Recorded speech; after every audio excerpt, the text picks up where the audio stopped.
Hey, welcome to Pana FPV's Automotive Repair Series.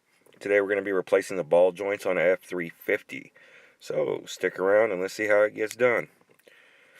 Well, primarily what you're going to want to do is jack up the vehicle. Go ahead and remove the wheel on which side you're going to be doing the ball joints. Once you got that off, first step for me is to get to that caliper. We're going to go ahead and get something in there, and we're going to squeeze in the piston just a little bit.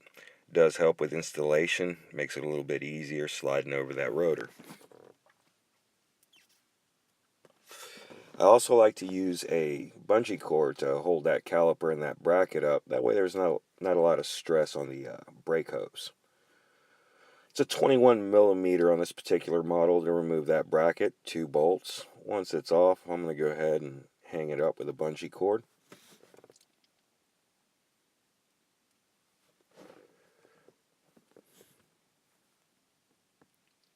Once that's done, go ahead and slide the rotor off.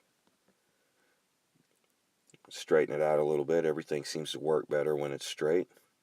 Next step, I'm going to go ahead and get my side cutters and pull that cotter pin. Remove these outer tie rods. This particular model has 2 arms coming to this side, so one's going to drop out the bottom. Then the long shaft's got to come upwards, so I'm going to have to turn the spindle to the inside to make space to get it out. You're going to want to use a big hammer, slap it right at the spindle without hitting the threads on the tie rods. We don't want to damage those. So once you got the tie rod ends off, we're going to go ahead and pull the manual lock-in hubs. This particular model's a T27 Torx bit. 3 of them. Sometimes you're going to need to get a little screwdriver to get it started on its way out. Sometimes they just come right out. So on the inside of that, there's going to be a snap ring. That's probably the most tedious thing about the whole vehicle. If you ain't got the right size snap ring pliers, it could be a pain. But once you got that off, it's a cakewalk after this. I go ahead and spray a little bit of cleaner around the ABS sensor. I like to remove it right at the hub. It's just a little easier for me. Some people undo the wiring up top in the fender and just reroute the whole wire and leave it on there. But I go ahead and use an Allen head. I think it was an 8 millimeter, something like that, and go ahead and pull that. Get the sensor out. I bend the little tab on the shield. It squeezes right out. Another little bolt holds the wire to the spindle. Go ahead and pull that. Set the wire aside.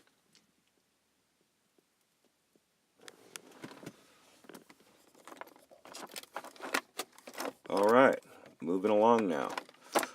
On the hub assembly, there's 4 studs going through. 21 millimeter nuts on the back side on this model. Go ahead and remove those. You're going to need a hammer, because most of the time these things don't like to just pop out. There is an O-ring in there and it seems to lock down a lot. So give it a couple taps around the inner outer face of the hub right there. Pulling on it slightly, it'll work its way out. Once you got it out, pull it off with the dust shield, set it aside. You're well on your way. Get a pry bar. You're going to want to get behind the axle and help push it out. It does have like a vacuum seal, so it kind of locks in as well. Once you got it out, set it aside as well. Time to remove the nuts on the ball joints.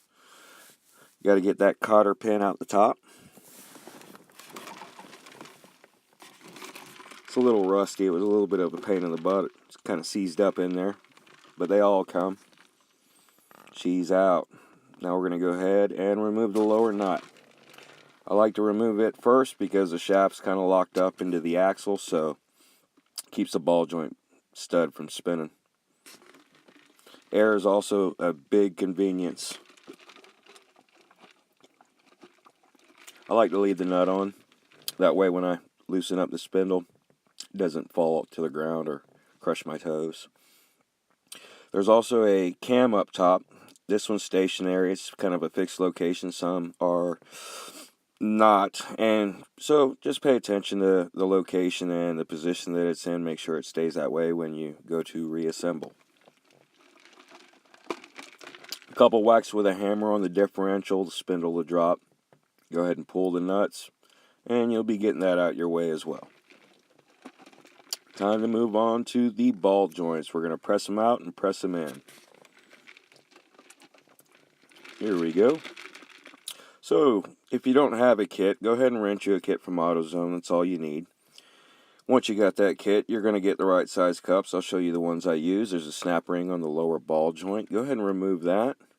Once you got that removed, we're going to go ahead and get the couplers that I use, and we're going to press this lower ball joint out. You're going to want to do the lower first because you're going to need the hole there in order to press out that upper ball joint. So, big key. Lower ball joint first, then the upper.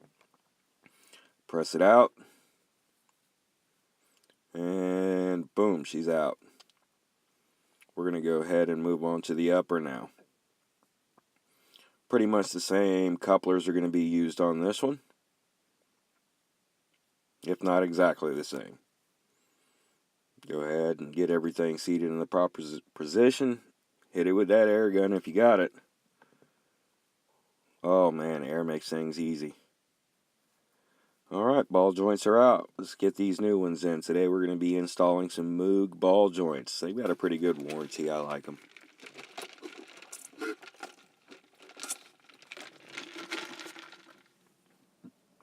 I like to go ahead and open it up, make sure I got all my good hardware, snap rings, grease boots, cotter keys, new nuts. Once you got everything fixated, we're going to go ahead and press in that upper ball joint first. So match you up some cups that fit just right. Make sure your shaft goes through the hole. Don't want to press on the shaft. I've got a cap there that fits perfectly, and we're going to go ahead and press the upper in. On installation, once again, remember the upper ball joint is now going to be the first one to go in. Then we press the lower.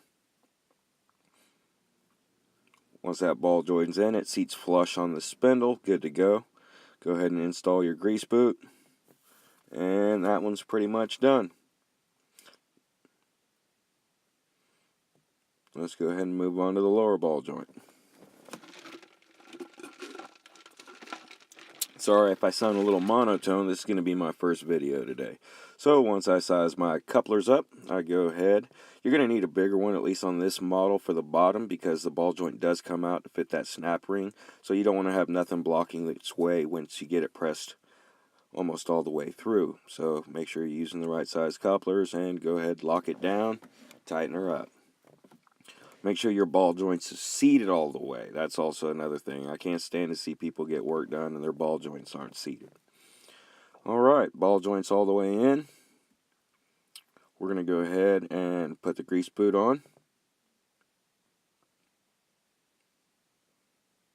And there's going to be a snap ring on this. I like to put my nuts there so I don't lose it. Go ahead and install your grease fitting in your snap ring. I don't think it's going to go anywhere, but it's probably nice to have just in case.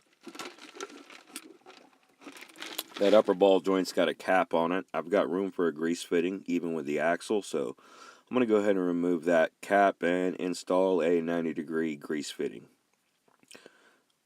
I like to face it to the front. That way I can get to it anytime I need to when it's on the ground and the wheels are straight.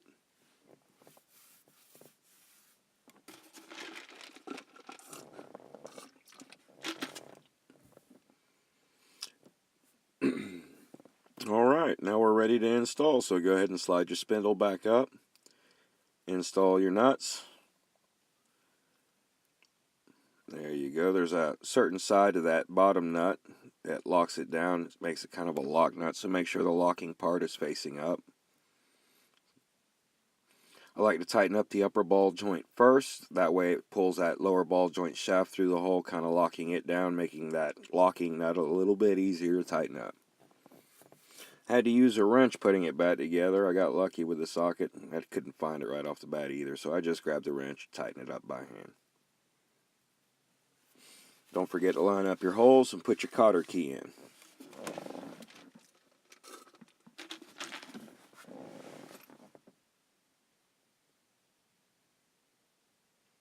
Go ahead, tighten up that lower ball joint.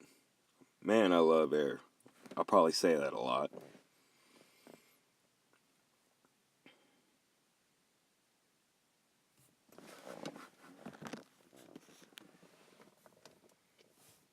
Alright, I like to clean out that face, any dirt or anything in there where that axle seal rides.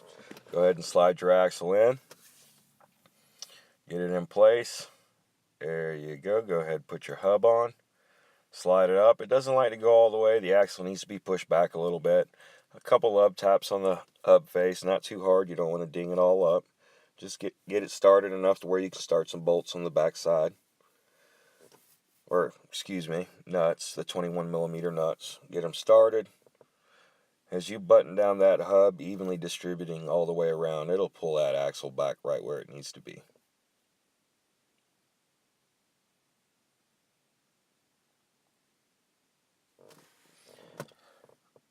This particular side took me about 35 minutes to do. Now, that's, me moving at a good pace and staying right there at it. It pays 5.7 hours, I believe, to do both sides. So, could be a tedious job, but once you do it a lot, it's a lot easier. Alright, go ahead and install your ABS sensor. Don't forget your snap ring on your axle once you got everything buttoned down. Install your four-wheel drive locking hub. Go ahead and put your tie rod back together. Install your rotor, your caliper bracket. Make sure those nuts are tight. I like to use Loctite. And you should be done. Thanks for stopping by. I hope this video helps you. Feel free to like and subscribe. And see you soon. Thanks.